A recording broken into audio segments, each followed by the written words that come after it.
Assalamualaikum warahmatullahi wabarakatuh. Salam sejahtera bagi kita semua. Perkenalkan, saya Aldila Yuwangitasari, STMDS, dosen Program Studi Desain Interior Universitas Pembangunan Nasional Veteran Jawa Timur. Pada kesempatan kali ini, dalam rangka pemenuhan syarat sertifikasi dosen gelombang 1 tahun 2025, saya akan menjelaskan mengenai pernyataan diri dosen dalam unjuk diri Tridharma Perguruan Tinggi PDD UKT-PT di bidang pengajaran. Di sini saya akan memaparkan salah satu mata kuliah yang saya ampu, yaitu Sejarah Desain Interior. Deskripsi dari mata kuliah Sejarah Desain Interior memiliki kode DI 141124 dengan jumlah SKS 3 yang ditempuh pada saat semester 2, dan status dari mata kuliah ini adalah mata kuliah wajib yang harus diikuti oleh mahasiswa pada mata kuliah dasar. Lalu untuk mata kuliah prasyarat sebelumnya tidak ada.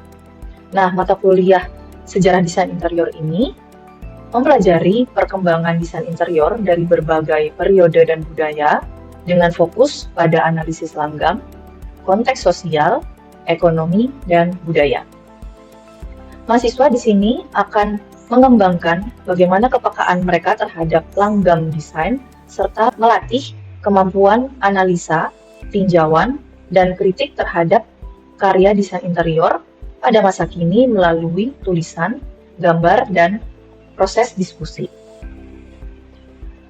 Kemudian terdapat capaian pembelajaran dari sejarah desain interior. Yang pertama adalah mampu berpikir kreatif, inovatif, dan adaptif dalam menganalisis perkembangan sejarah desain interior secara efektif dengan memanfaatkan nilai-nilai historis sebagai inspirasi. Kemudian yang kedua, mampu mengembangkan strategi desain yang berlandaskan kearifan budaya Nusantara melalui pemahaman sejarah desain interior untuk mewujudkan keberlanjutan sosial, ekonomi, dan budaya dalam konteks sejarah kontemporer. Adapun capaian pembelajaran mata kuliah, yaitu mahasiswa mampu menjelaskan perkembangan sejarah desain interior dari berbagai periode dan budaya, serta memahami konteks sosial, ekonomi, dan budayanya yang melatar belakangi setiap peristiwa sejarah tersebut, dan mampu menunjukkan dan menampilkan baik secara verbal maupun tulisan atau gambar. Kemudian selanjutnya yaitu mahasiswa mampu menganalisa jenis langgam tertentu beserta perkembangan sejarahnya pada karya-karya desain interior baik di skala nasional maupun di internasional, dan dapat menunjukkannya dengan baik secara verbal maupun tulisan, hasil deskripsi dan analisa dari langgam sebuah karya desain interior, dan mampu mendiskusikannya di depan kelas. Lalu yang terakhir, mahasiswa mampu menjelaskan perkembangan sejarah desain interior dari berbagai periode dan budaya, serta memahami konteks sosial, ekonomi, dan budaya yang melatar belakangi setiap peristiwa tersebut, dan mampu menunjukkannya dan menampilkannya baik secara verbal maupun tulisan atau gambar. Adapun materi pembelajaran dalam satu semester, yang pertama adalah mengenai interior design in prehistoric and ancient era. Lalu, materi yang kedua, interior design in classic era. Lalu yang ketiga, interior design in age of enlightenment. Lalu, selanjutnya yang keempat, interior design in modern era. Lalu yang kelima, interior design in contemporary era. Dan yang terakhir adalah warisan desain Indonesia, budaya tradisi Indonesia, dan desain interior. Jadi, keenam materi ini adalah materi-materi yang akan dipelajari dalam satu semester ke depan, beserta penugasan-penugasannya. Adapun sistem pembelajaran, yaitu untuk perkuliahan akan ditempuh melalui sinkronus dan asinkronus. Lalu, jika melalui luring, itu ada tatap muka di kelas, presentasi dan diskusi. Kemudian untuk daring itu melalui Zoom, lalu juga melalui platform e-learning UPN VJT yaitu ilmu.upnjatim.ac.id. Nah, dalam platform e-learning ini semua tugas, baik tugas maupun materi dan LPS, semua dapat diakses untuk diupload atau didownload oleh mahasiswa. Adapun tugas dalam satu semester adalah yaitu visual diary book, kemudian analisa jenis langgam, dan yang terakhir adalah vlog analisa dan kritik karya desain interior masa kini. Lalu untuk metode pembelajaran akan dibagi menjadi dua, yaitu project based learning dan yang kedua adalah case based learning. Kemudian untuk interaksi dosen dengan mahasiswa, jadi akan ada banyak cara begitu ya. Jadi yang pertama tatap muka di kelas, kemudian via Zoom, dan melewati video ajar yang diupload di YouTube, yang itu dapat diakses kapanpun oleh mahasiswa. Lalu ada WhatsApp, jadi akan ada grup chat di dalam WhatsApp yang akan berdiskusi atau menanyakan tugas dan lain sebagainya. Lalu yang terakhir, e-learning di laman website ilmu.upnjatim.ac.id. Oke, lalu terdapat pula penugasan dan bobot penilaian. Jadi yang pertama adalah mahasiswa membuat ringkasan jenis-jenis langgam. Jadi di sini bentuknya adalah mahasiswa membuat ringkasan informasi dalam bentuk visual diary, jadi buku visual diary mengenai jenis-jenis langgam tertentu sesuai ketentuan TOR tugas, begitu. Nah, luarannya adalah visual diary book. Jadi buku visual diary ini berisi tugas-tugas sketsa mahasiswa atau bentuk clipping yang berisi riset mengenai jenis-jenis langgam yang sudah ditentukan dalam TOR tugas yang itu dikerjakan dalam satu semester. Nah, bobot penilaiannya adalah 20%. Tugas ini adalah tugas individu. Lalu tugas kedua masuk ke dalam tugas ETS. Ini adalah tugas kelompok, jadi menganalisa jenis-jenis langgam pada masanya. Jadi mahasiswa akan dibagi dalam kelompok untuk menganalisa dan menjelaskan jenis-jenis langgam pada karya desain interior di eranya, di masa-masa itu, gitu, di masa-masa tertentu. Nah, ini juga di briefnya dibagi dalam TOR tugas, gitu ya. Luarannya adalah slide presentasi, analisa jenis-jenis langgam desain interior yang memiliki bobot penilaian yaitu 30%. Di sini mahasiswa terbagi dalam kelompok yang akan dilihat dari keaktifan bagaimana dia menjelaskan, bagaimana dia menjawab pertanyaan, bagaimana dia merangkai pertanyaan baik untuk teman-teman di dalam kelas maupun pada saat menjawab pertanyaan dari peserta atau teman-teman lainnya. Gitu. Jadi akan dilihat bagaimana keaktifan dia dalam mempresentasikan di depan kelas.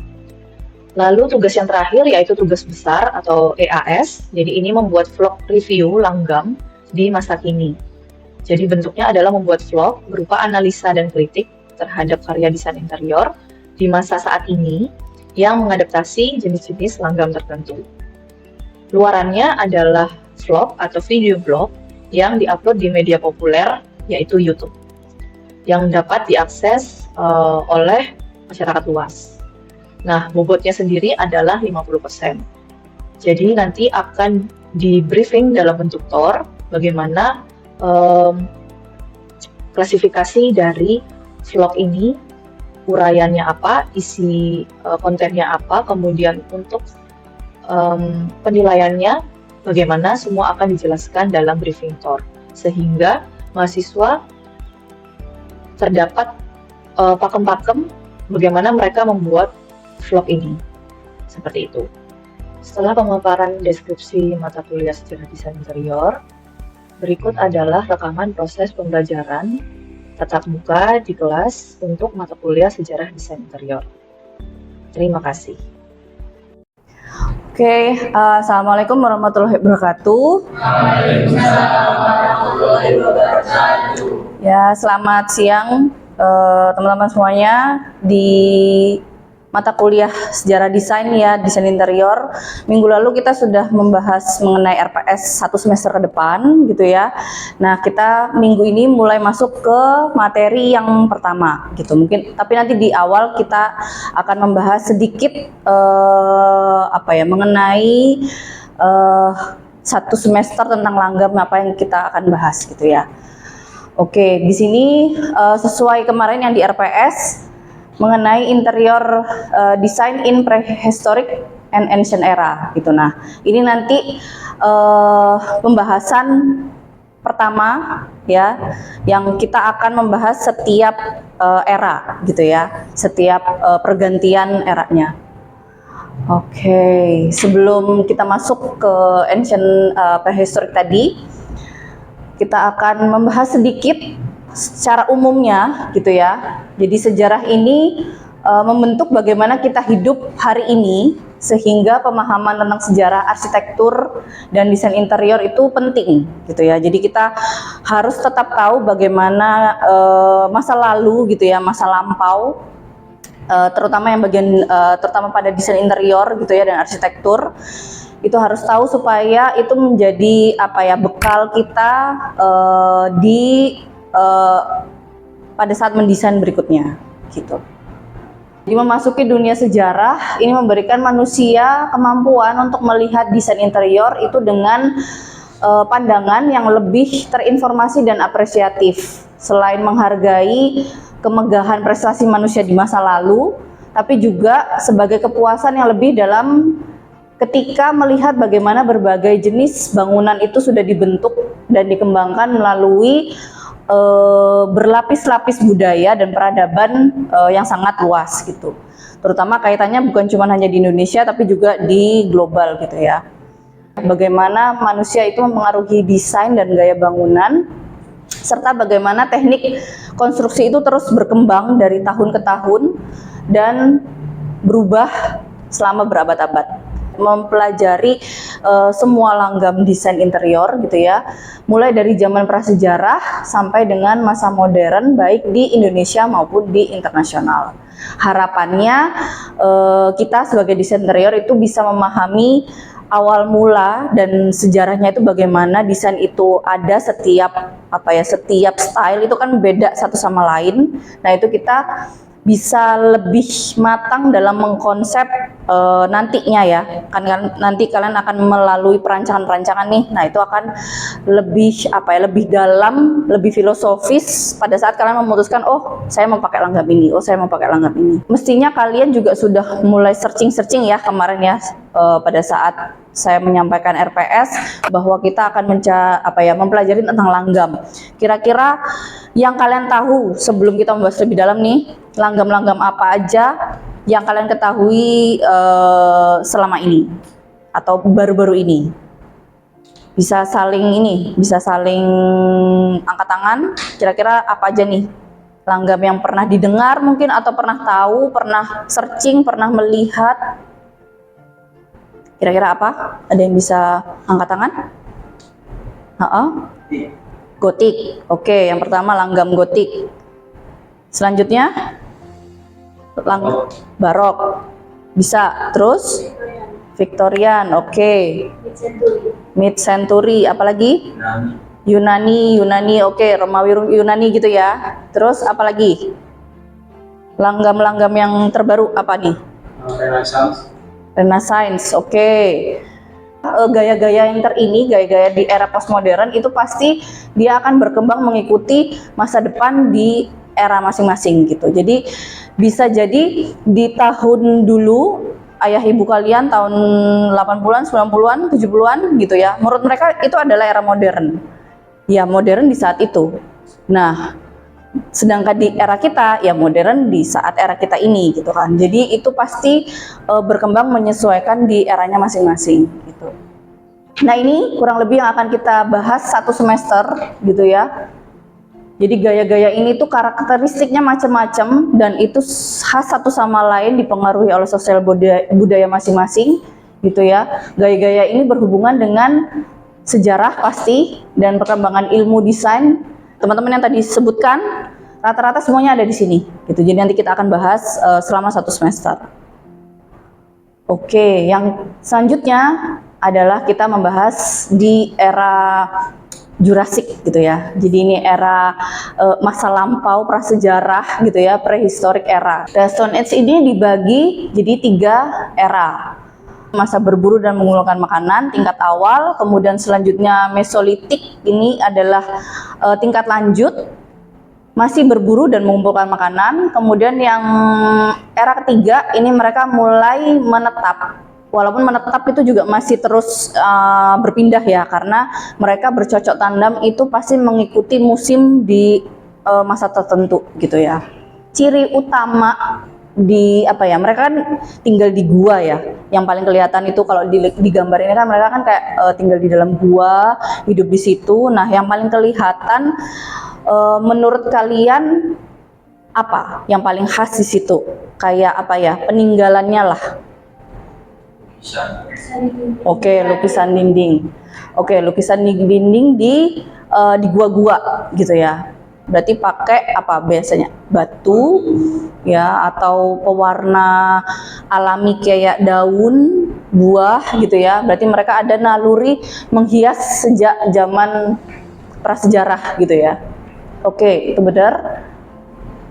Kita akan bahas lagi lebih dalam. Jadi di sini ya, benar tadi Firlana. Jadi bukti pertama desain interior itu ditemukan di tempat tinggal manusia prasejarah.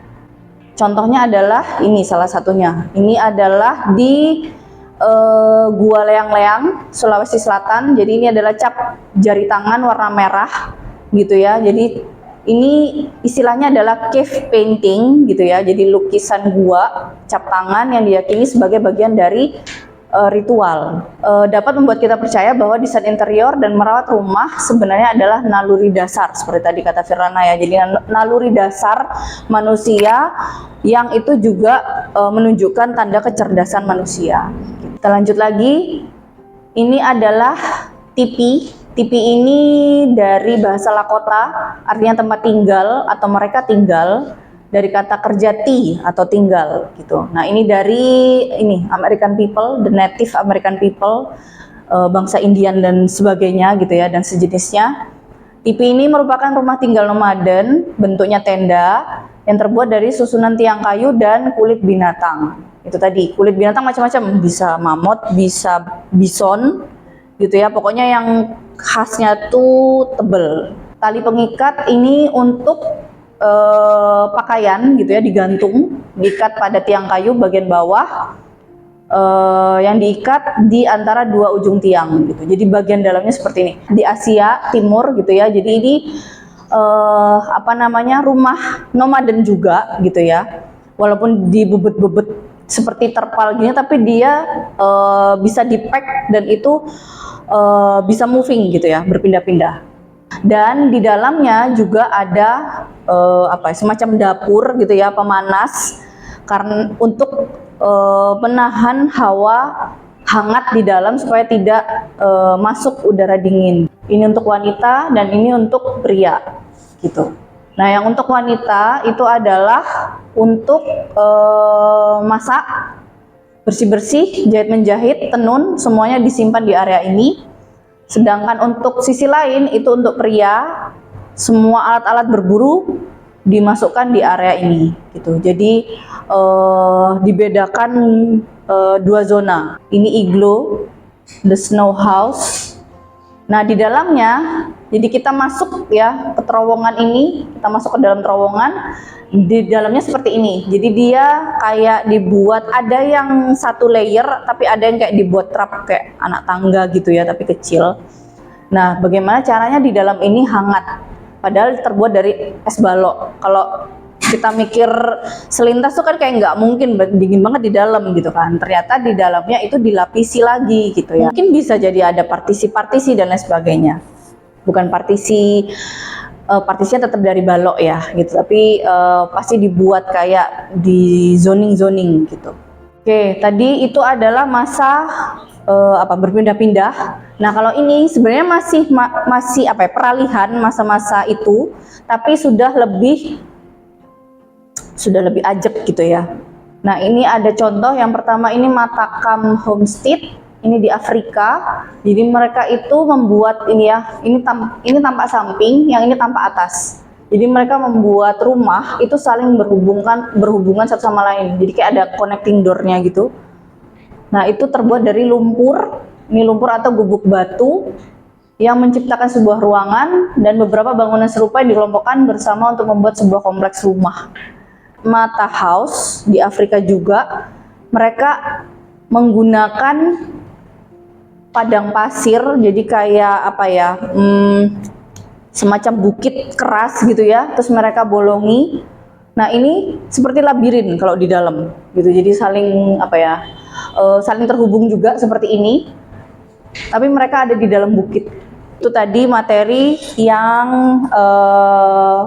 pertemuan kedua gitu ya, materi pertama kita. Sampai sini kira-kira apakah teman-teman paham? Oke. Saya lanjutkan untuk tugas ya. Kemarin kan saya sudah menyampaikan untuk membawa buku sketchbook ya, A5.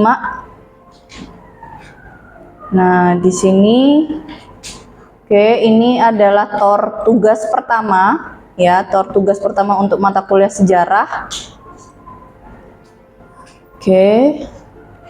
Nah, di sini sub CPMK-nya yang akan teman-teman dapatkan selama pekerjaan tugas.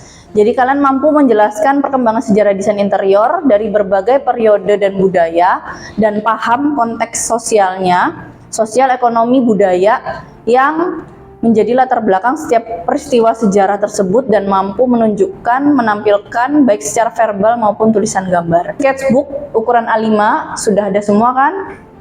Sudah lengkap. Alat gambarnya juga udah ada. Visual diary ini tugas individu, dikerjakan sejak pertemuan pertama hingga nanti kita pertemuan terakhir gitu ya. Jadi selalu dibawa setiap pertemuan. Untuk indikator penilaian, yang pertama kedalaman isi riset atau materi rangkuman. Jadi seberapa detail kalian menceritakan, kemudian kejelasan ilustrasi atau sketsa, dan desain kreativitas kalian gimana gitu. Sampai sini ada yang mau ditanyakan? Nah, bisa seperti ini gitu ya. Ini contoh-contoh dari senior gitu ya, hitam putih, gambar sketsa seperti itu. Atau ada yang model seperti ini, diwarna, ditempel pakai post-it atau di print, boleh bebas. Sudah cukup jelas? Sekarang sudah bisa dikerjakan di studio. Nanti akan kita bahas maju presentasi satu-satu gitu ya, atau perwakilan. Untuk berarti kalau sudah tidak ada pertanyaan, untuk materi dan saya cukupkan hari ini. Terima kasih teman-teman semuanya sudah menyaksikan presentasi dan materi gitu ya. Semoga bermanfaat. Saya akhiri. Assalamualaikum warahmatullahi wabarakatuh. Waalaikumsalam warahmatullahi wabarakatuh.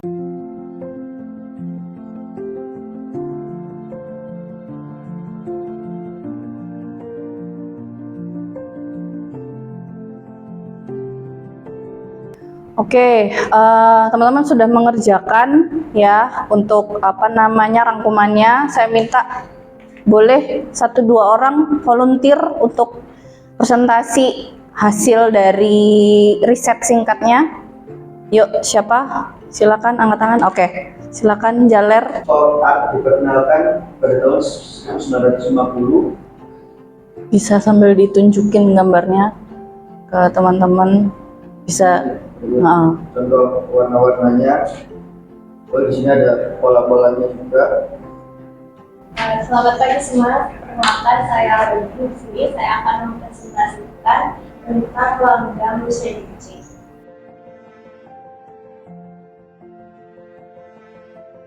Terima kasih. Wening untuk presentasinya. Ada tambahan kira-kira dari teman-teman? Sudah cukup? Oke, terima kasih Wening presentasinya. Minggu depan nanti seperti ini lagi ya, jadi teman-teman mengerjakan, terus habis itu kita presentasi ke depan, nggak apa-apa. Yang kalian dapat itu apa, jadi kita bisa diskusi bareng gitu ya. Oke, terima kasih semuanya, kita ketemu minggu depan. Bisa riset-riset dulu untuk materi minggu depan ya. Oke, terima kasih semuanya. Assalamualaikum warahmatullahi wabarakatuh.